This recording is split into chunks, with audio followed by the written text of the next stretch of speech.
Good morning student. आज की worksheet में आप सभी का स्वागत है। आज हम क्लास 10th की जो मैथमेटिक्स की वर्कशीट नंबर 45 है उसको सोल्व करेंगे। आपने पहले वाली वर्कशीट देखा होगा और उसमें बहुत कुछ समझ में आया होगा।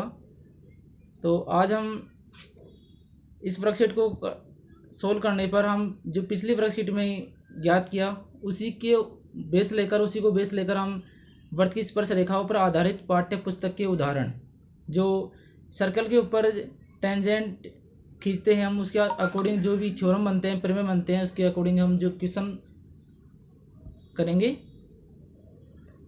तो आज की वीडियो में हम देखते हैं कि सबसे पहले केंद्र ओ वाले वृत्त पर स्पर्श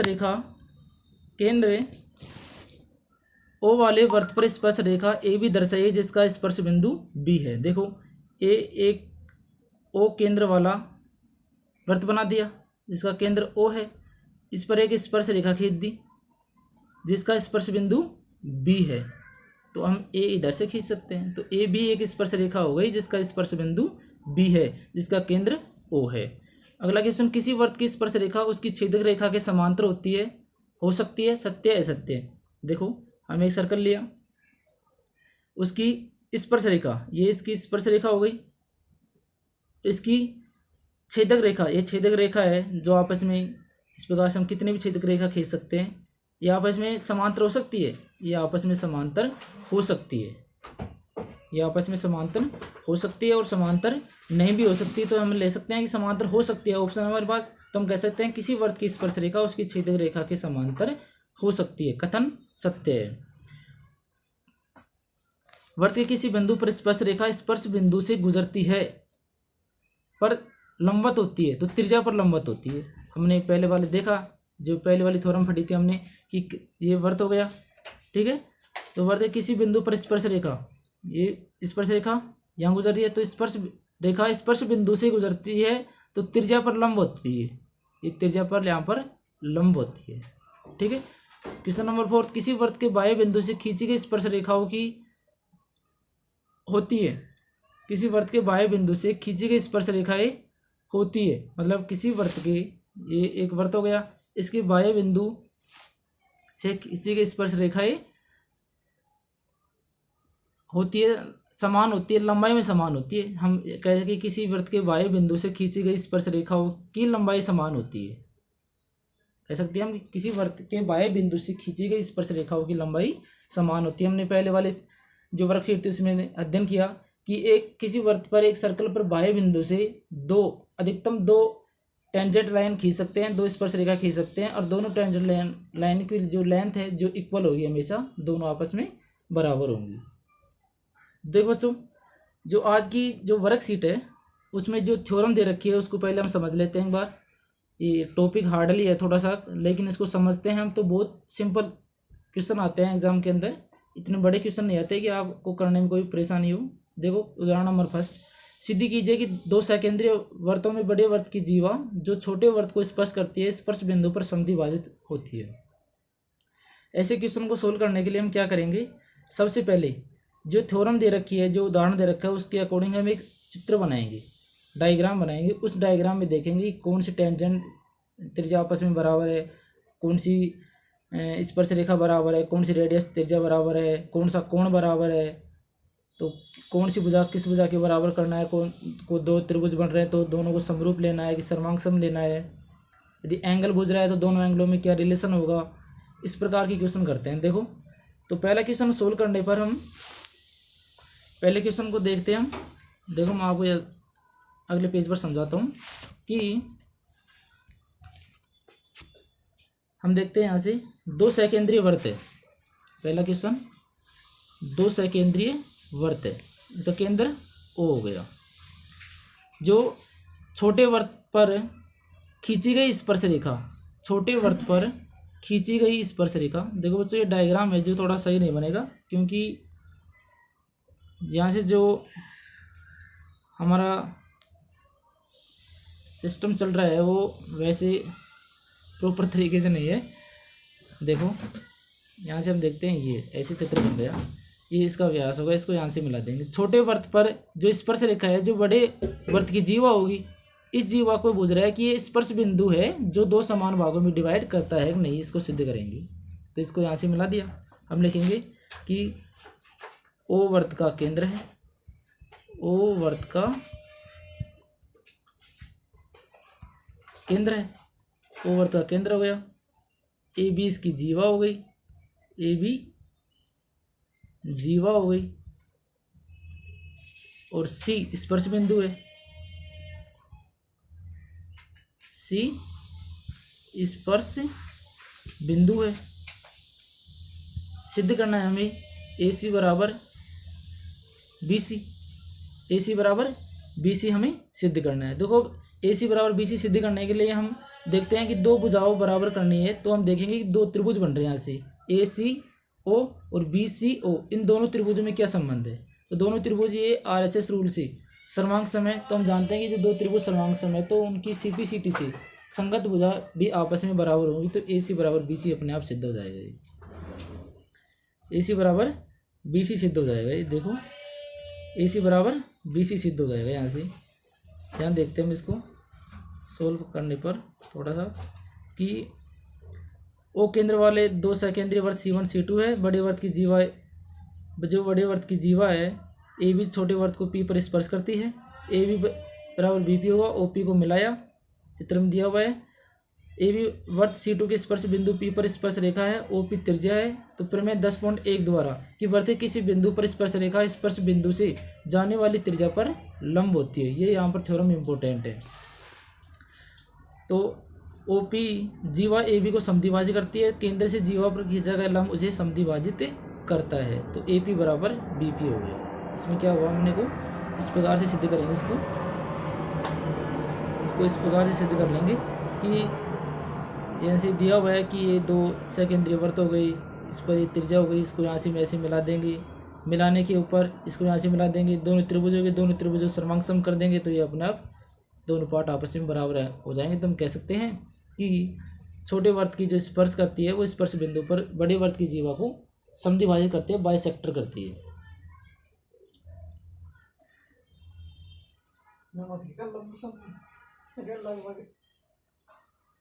अब हम देखते हैं एग्जाम्पल नंबर 2।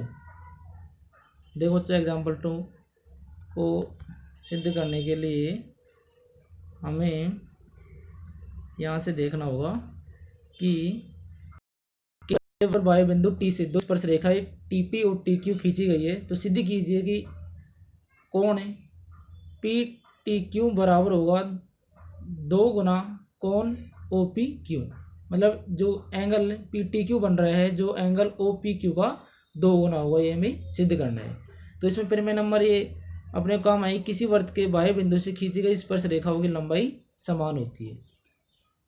इस प्रमेय के द्वारा इसको हम सिद्ध कर सकते हैं कि केंद्र ओ वाला वृत्त बाह्य बिंदु टी से दो स्पर्श रेखाएं टी पी व टी क्यू है, स्पर्श बिंदु पी व क्यू है। सिद्ध करना है कि एंगल पी टी क्यू बराबर 2 गुना एंगल ओ पी क्यू होगा। तो यहाँ से हम उत्पत्ति के द्वारा मान लेते हैं कि जो एंगल अपना पी टी क्यू बन रहा है इसको थीटा मान लेते हैं। अब हम जानते हैं कि ऐसे टी पी बराबर टी क्यू है, क्योंकि दो बाह्य बिंदु से खींची गई स्पर्श रेखा बराबर होती है। तो टी पी क्यू एक समद्विबाहु त्रिभुज बन गया। तो हम कह सकते हैं कि एंगल टी पी क्यू बराबर होगा एंगल टी क्यू पी बराबर होगा 1/2 180 माइनस थीटा, मतलब 90 माइनस थीटा बटे 2। अब प्रमेय एक के द्वारा कह सकते हैं कि वृत्त के किसी बिंदु पर स्पर्श रेखा स्पर्श बिंदु से जाने वाली त्रिज्या पर लंब होती है। तो हम यहाँ से एंगल ओ पी क्यू का मान निकाल लेंगे कि ओ पी क्यू का मान आ जाएगा यहाँ से 1/2 एंगल पी टी क्यू। तो एंगल पी टी क्यू बराबर हो जाएगा 2 गुना एंगल ओ पी क्यू। ये हमें सिद्ध करना था। एग्जाम्पल नंबर 3 है। देखो तो आगे एग्जाम्पल नंबर 3 को सिद्ध करने पर देख कैसे करेंगे कि 5 सेंटीमीटर त्रिज्या के एक वृत्त की 8 सेंटीमीटर लंबी एक जीवा है।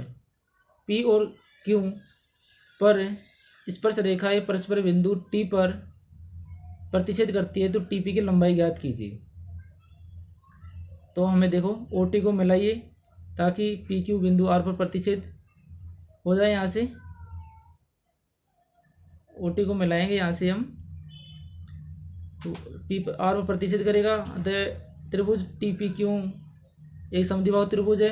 T Q angle P T Q को कोणार्ध कर देगा, मतलब बाइसेक्टर दो समान भागों में विभाजित करेगा, दोनों एंगल आपस में बराबर होंगे।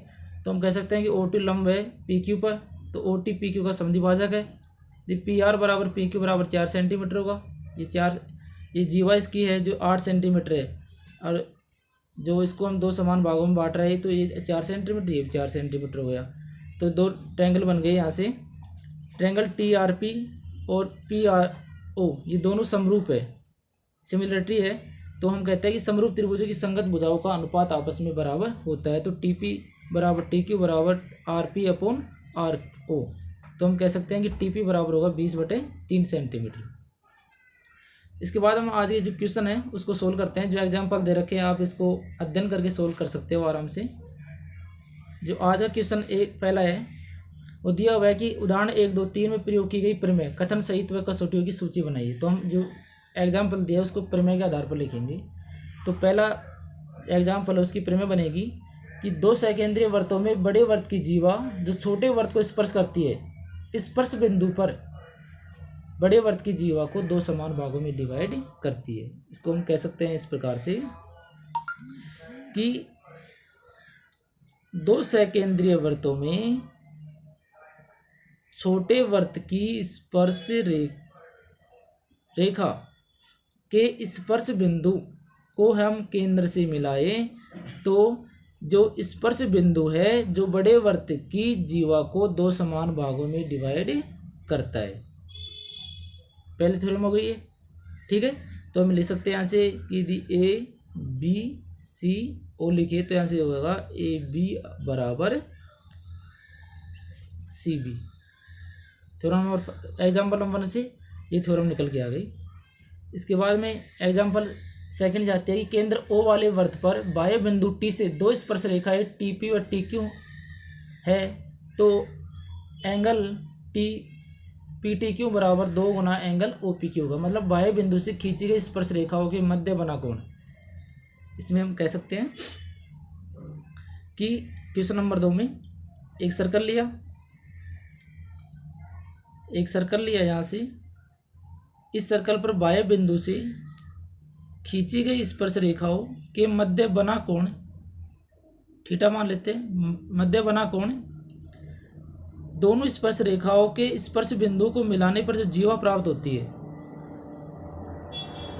और केंद्र को हम स्पर्श बिंदु से मिलाएंगे, इसके मध्य बने कोण इसको मान लेते हैं फाई, इसके मध्य बने कोण का 2 गुना होता है। तो हम कह सकते हैं कि थीटा बराबर है जो 2 गुना फाई के बराबर होगा। दोबारा से देखो, किसी वृत्त पर बाह्य बिंदु से खींची गई स्पर्श रेखाओं के मध्य बना कोण स्पर्श बिंदुओं को मिलाने पर व त्रिज्या को स्पर्श बिंदु से मिलाने पर बने कोण के 2 गुने के बराबर होगा। यदि ये एक एंगल 1 मान लेते हैं, इसको 2 मान लेते हैं, तो एंगल 1 बराबर होगा 2 गुना एंगल 2 के, ठीक है। तीसरी प्रमेय अपनी कि वृत्त के बाह्य बिंदु से खींची गई स्पर्श रेखा के स्पर्श बिंदु केंद्र द्वारा बने त्रिभुज को स्पर्श बिंदु से डाला गया लंब दो समरूप त्रिभुजों में विभाजित करता है और समरूप त्रिभुज की संगत भुजाओं का अनुपात बराबर होता है। देखो, यदि हम एक सर्कल लेते हैं, बाह्य बिंदु से खींची गई स्पर्श रेखा, इसको मिलाया मैंने, ये केंद्र हो गया ओ को मिलाया इसके स्पर्श प्रतिच्छेद बिंदु से, और यहाँ से मिलाया हमने एक स्पर्श बिंदु को मिला दिया यहाँ से, तो इसको नाम दें हम पी ए बी और ओ। तो हम कह सकते हैं कि ट्रायंगल पी ए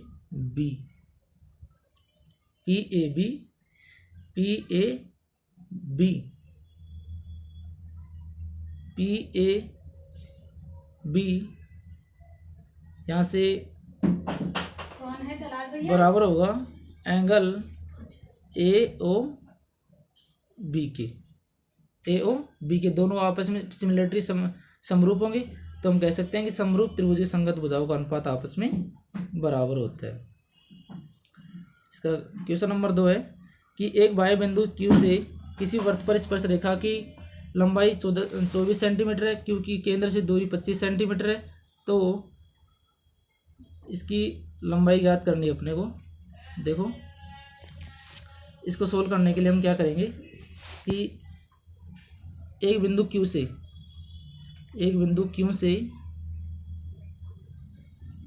स्पर्श रेखा की लंबाई 24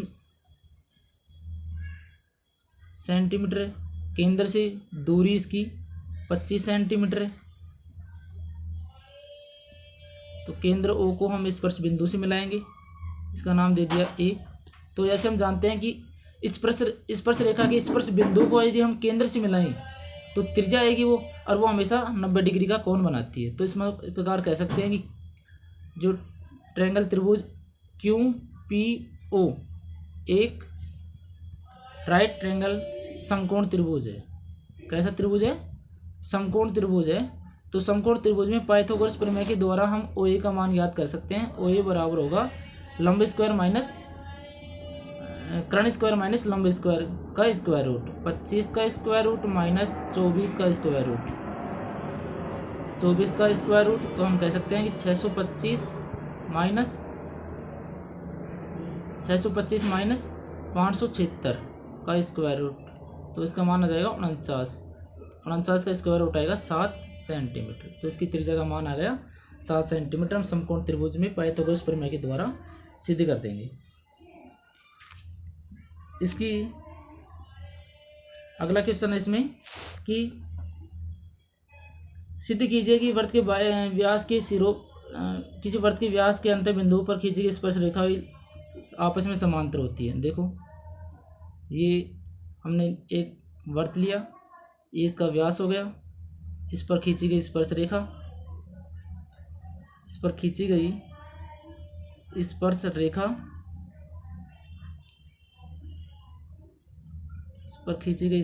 इसको ऐसे मिला देंगे तो गुजरा की स्पर्श रेखाएं हैं जो आपस में समांतर होती है। देखो, हम कहते हैं कि ये A B C और D ये O हो गया।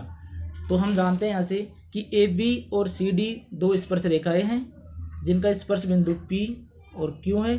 PQ को हम व्यास, PQ एक व्यास है, मतलब जो केंद्र से गुजरता है वो हमेशा व्यास होता है, और हम जानते हैं कि केंद्र से गुजरने वाली रेखा है जो स्पर्श रेखा के स्पर्श बिंदु पर हमेशा लंब होती है। तो हम जानते हैं यहाँ से कि एंगल APO बराबर एंगल CQO बराबर एंगल BPO बराबर एंगल DQO, सभी एंगल किसके हैं? 90 डिग्री के बराबर है। हम जानते हैं कि स्पर्श रेखा के स्पर्श बिंदु को यदि हम केंद्र से मिलाएं तो वहाँ पर लंबवत परपेंडिकुलर लंबवत होती है, 90 डिग्री का कोण बनाती है, 90 डिग्री कोण बनाती है। इसके बाद में हम इसमें लिख सकते हैं कि ये दोनों एंगल 90 डिग्री के हो गए, तो हम लिख सकते हैं कि एंगल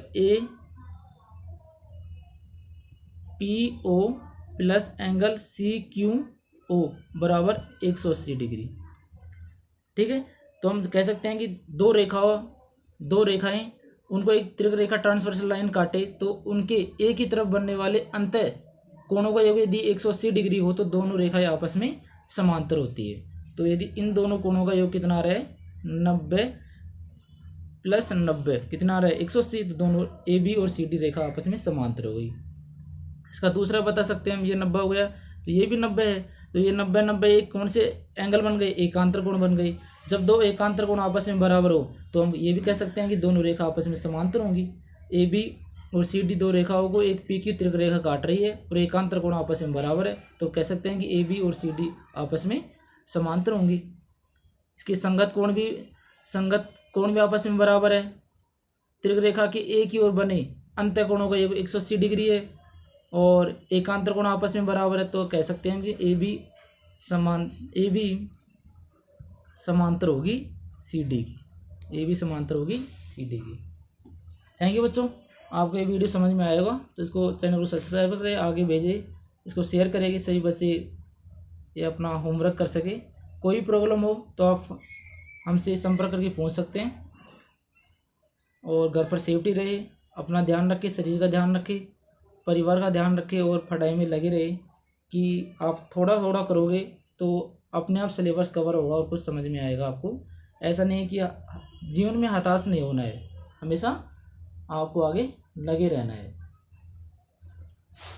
ओके, थैंक यू।